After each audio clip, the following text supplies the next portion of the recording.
Call the Honourable Mike Woodhouse. Thank you, Mr Chairman. I find myself drawn into the debate in a way that I didn't quite expect simply by putting up my hand and saying that my own children are not in KiwiSaver, but I am.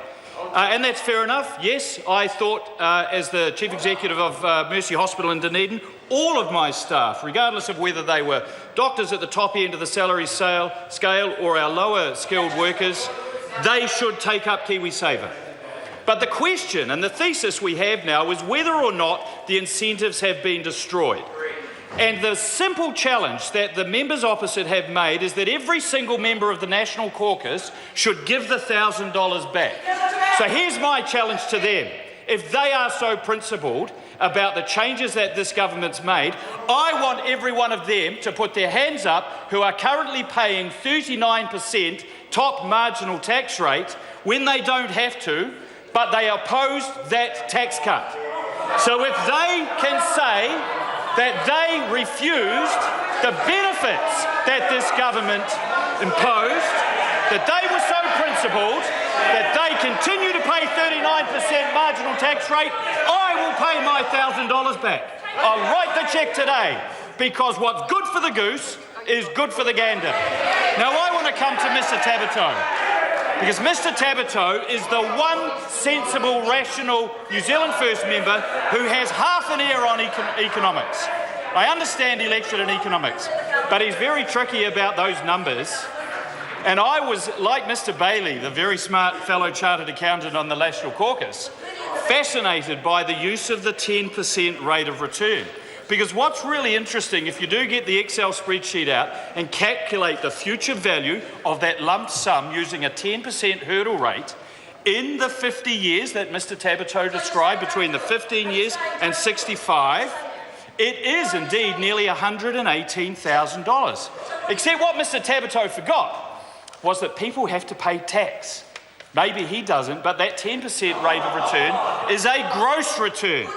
Now, we know the long-run rate of return in investment schemes is not 10% because there are hard times. Not that Mr Cunliffe would have told you that when he said that we should have been borrowing to invest in the New Zealand super scheme. Never said that. In fact, if he was such a genius about how to predict the markets, why in 2007 did he not trot along to the good Dr Cullen's office, knock on his door and say, guess what, Mike? I think the rates of return are going to drop. We should pull out of those equities and go into fixed interest before the super scheme plummets. The simple fact is we can't. And over 50 years, there are good times and bad times.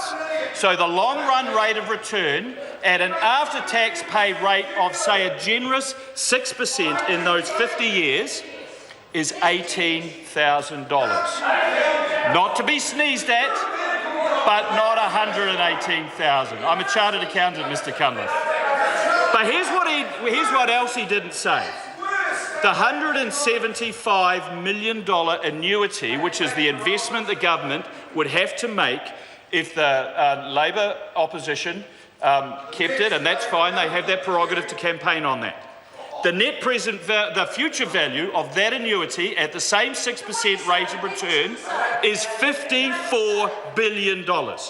So we take away the $18,000 future value of that initial investment and we burden those 15-year-olds with an extra $54 billion of debt, because we don't have cash in the bank to pay that $1,000, so we'd have to borrow it. We use the government's average interest rate of about 6%. That's an extra $54 billion burden that this opposition would have us have. They only know how to borrow, spend other people's money and tax. But just remember, they know how to tax people, but they're not so principled that they would pay the 39% marginal tax rate. So I'll get my chequebook out and I'll write that $1,000 cheque when one of them can demonstrate that they're paying a 39% marginal tax rate. Order. Order. Order. Order. It's going to be a long day, and I note that last night we were tired and giggly. And today I'd like us not to get tired and scratchy. I can assure the members on my left that I heard their cunning and clever interjections the first 15 times they repeated them. So just remember the directions of Speaker Hunt, that interjections are rare, reasonable and hopefully witty. I look forward to those colourful comments through the course of today and into tonight and next Monday or however long it takes. But just manage to match the noise levels, speaker to speaker, and I'm sure we'll progress very well through the business of today. Mr. Chair. Very wise. I call Ian Lees-Galloway.